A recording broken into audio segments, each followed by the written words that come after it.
Bienvenue dans Libre d'être riche, le podcast qui transforme votre rapport à l'argent et vous aide à mieux gérer vos finances personnelles, à gagner plus sans nécessairement travailler plus et à investir intelligemment. Je suis Nathalie et chaque semaine je vous parle d'argent, d'investissement et de liberté financière. Libre d'être riche, c'est tous les mercredis, alors installez-vous pour un nouvel épisode. C'est parti.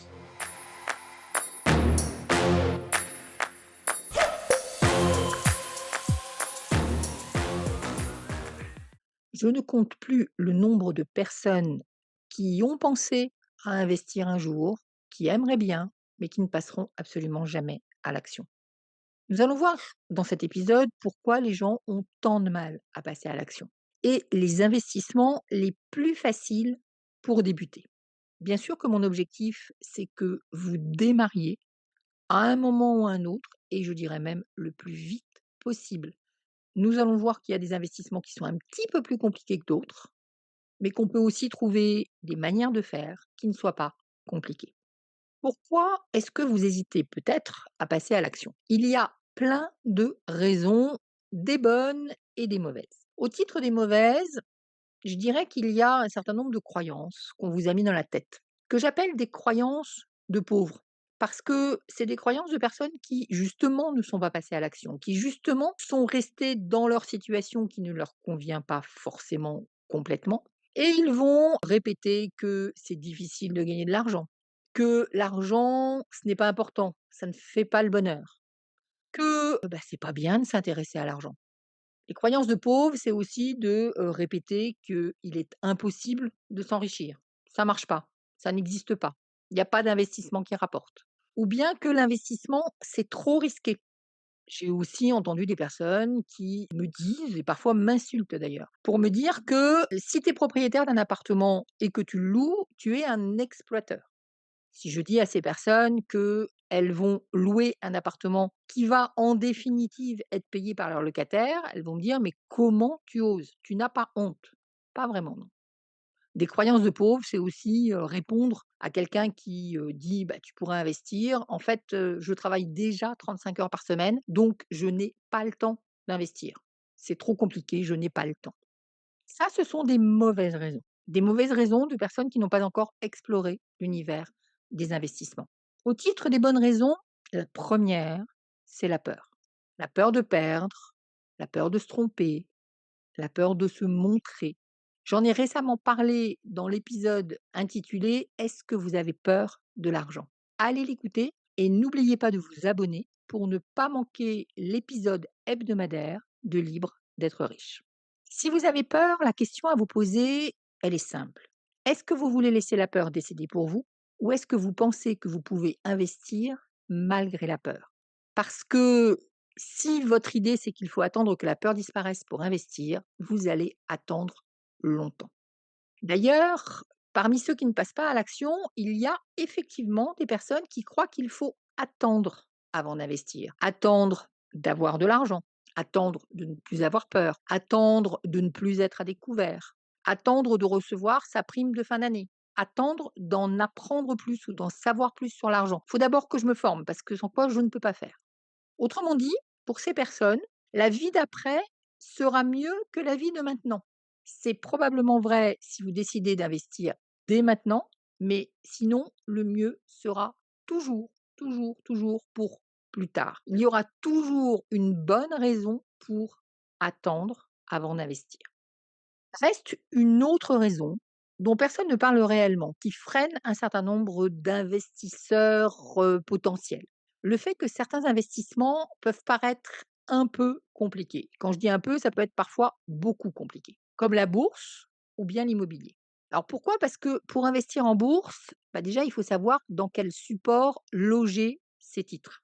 Que ce soit des actions, des ETF ou des obligations, ça ne se promène pas dans la nature. Aujourd'hui, tout est dématérialisé. J'allais dire, c'est un petit peu comme les billets. Si vous avez des billets, vous les avez dans un portefeuille. Si vous avez votre salaire qui vous est versé, il vous est versé sur votre compte courant. Sauf s'il vous est versé en espèces, mais c'est une autre histoire. Donc, les billets, on va les mettre dans un portefeuille. Le salaire, on va le mettre sur un compte courant parce qu'il est dématérialisé. C'est la même chose avec les actions, les ETF, les obligations avec les titres.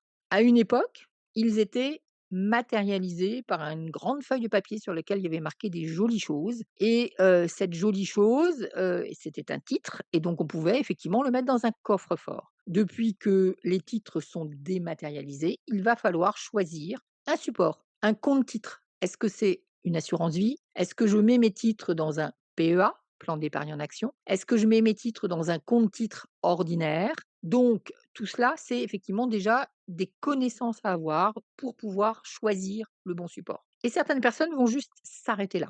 Et puis, il faut savoir quel titre on achète. J'ai parlé d'actions, j'ai parlé d'ETF, j'ai parlé d'obligations. Et puis, on pourrait aussi se dire qu'il faut savoir quand est-ce que j'achète et quand est-ce que je vends. Et tout ça, ce sont des freins à l'action. En tout cas, des freins à l'action pour la bourse. Pour investir dans l'immobilier, c'est pareil, il faut connaître un certain nombre de choses, connaître le parcours de l'investisseur, les différentes étapes. Qu'est-ce que je dois faire? Quand est-ce que je dois aller à la banque? Si je veux investir via une SCI, par exemple, est-ce que je dois d'abord créer ma SCI ou la créer ensuite? C'est pas nécessairement technique, mais le simple fait de savoir à quel moment faire quoi va permettre de débloquer la situation. Et donc, quand on ne connaît pas le parcours de l'investisseur, on peut rester figé en disant: «Mais par où je commence?» Il faut savoir aussi à quoi on doit être vigilant quand on visite. Pourquoi? Tout simplement parce que l'achat immobilier, c'est un gros achat qui va impacter pendant un certain nombre d'années, surtout s'il y a un crédit et même s'il n'y a pas de crédit, c'est un gros montant d'argent, donc on voudrait éviter de faire des bêtises et donc à partir du moment où l'enjeu est important, il y a plein de choses que l'on doit savoir avant de se lancer. Donc savoir à quoi être vigilant quand on visite. Savoir rédiger une lettre d'intention pour le vendeur. Vous me direz aujourd'hui, il y a des choses qui s'appellent l'intelligence artificielle, merci notre ami ChatGPT qui peut faire ça relativement bien, mais ça peut bloquer un certain nombre de personnes. Comment je fais mon dossier à la banque? Là aussi, il y a un enjeu. On veut notre crédit si on a trouvé un bien. Et donc, comment je fais mon dossier? Qu'est-ce que je mets dedans? Qu'est-ce que je dois dire? Qu'est-ce que je ne dois pas dire éventuellement? Donc tout ça, c'est des freins qui empêchent certaines personnes de passer à l'action. Dernière chose concernant l'immobilier, si vous faites de la location courte durée, par exemple, vous allez devoir devenir en quelque sorte un expert de la plateforme Airbnb pour pouvoir mettre votre annonce, pour pouvoir la gérer. Tout ça, ce sont des compétences à acquérir qui vous bloquent si vous ne les avez pas. Donc la bourse, l'immobilier, ça peut demander des compétences, ça peut demander du savoir que vous n'avez pas forcément et peut-être que vous avez du mal à vous lancer à cause de ça. À côté de ça, il y a des investissements simples qui ne demandent pas de compétences particulières. Ça ne veut pas dire qu'ils soient sans risque. Ça veut juste dire qu'ils sont plus abordables techniquement. Ces investissements, généralement, on peut les faire via une plateforme. Concrètement, quand on va s'inscrire sur une plateforme, on fait quoi? On va devoir s'inscrire sur la plateforme. Alors, on parle d'argent, donc c'est quand même quelque chose de sérieux. On va vous demander une photo de votre tête, on va vous demander une copie de votre pièce d'identité pour être sûr que c'est vous, forcément. La deuxième étape, ça va consister à approvisionner un porte-monnaie qui est inclus dans cette plateforme, qui est un porte-monnaie en ligne. On fait quoi? On fait un virement depuis son compte courant jusqu'au porte-monnaie. C'est une réserve d'argent qu'on va pouvoir investir ensuite. On sélectionne son investissement. On décide bien évidemment de la somme que l'on veut investir et c'est pas parce qu'on a 1 000 € dans le porte-monnaie qu'on est obligé de mettre 1 000 € sur un investissement sélectionné. On peut laisser de l'argent dans le porte-monnaie et puis n'investir que 100 ou 300 ou 500 € sur telle ou telle action ou sur telle ou telle crypto-monnaie ou sur tel ou tel projet de crowdfunding, c'est de ça dont on va parler. Et puis donc on va, appuyer sur le bouton et on va investir. Les plateformes, ce sont essentiellement des plateformes de crypto-monnaie ou des plateformes de crowdfunding. Les crypto-monnaies, ça peut être volatile, risqué, le crowdfunding, ça l'est un peu moins, mais ça peut aussi comporter un risque. Encore une fois, la plateforme facilite l'investissement, elle ne dit pas que l'investissement ne comporte pas de risque.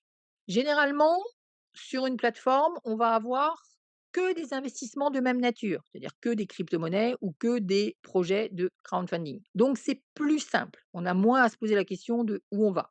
Il faut quand même sélectionner le projet.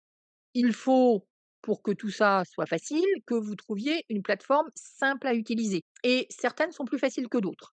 Alors, concernant les crypto-monnaies, moi, la plus facile que je connaisse, c'est Coinbase. C'est pas forcément la moins chère, mais c'est forcément la plus simple, comparée par exemple à Binance, qui est réellement relativement compliquée. Si on va sur du crowdfunding, il y en a plein, mais par exemple, moi, celle que j'aime le mieux parce que la mieux présentée, la plus simple, la plus facile, c'est la première brique. On va aussi avoir des solutions automatisées. Par exemple, sur Trade Republic, vous avez la possibilité de rentrer dans un programme qui fait que systématiquement, vous allez avoir des investissements qui vont se faire sans avoir besoin d'y penser. Donc, ça facilite grandement les choses. Et là, ce sont des investissements de type action. Si vous avez des difficultés à passer à l'action, mon conseil, c'est quoi? C'est pas la peine de culpabiliser, mais c'est pas non plus la peine d'attendre. Commencez par des investissements faciles. Choisissez le type d'investissement que vous voulez, on va dire crowdfunding, crypto-monnaie ou avec un programme automatique des actions. Choisissez une plateforme avec laquelle vous êtes à l'aise et allez-y. Ce qui compte, c'est de démarrer. Merci de m'avoir écouté. Si cet épisode vous a plu, abonnez-vous dès maintenant sur votre plateforme de podcast préférée et prenez quelques secondes pour me laisser 5 étoiles et un avis. C'est grâce à vos retours que je peux créer du contenu toujours plus pertinent et vous accompagner au mieux dans votre voyage vers la liberté financière. On se retrouve mercredi prochain pour un nouvel épisode de Libre d'être riche.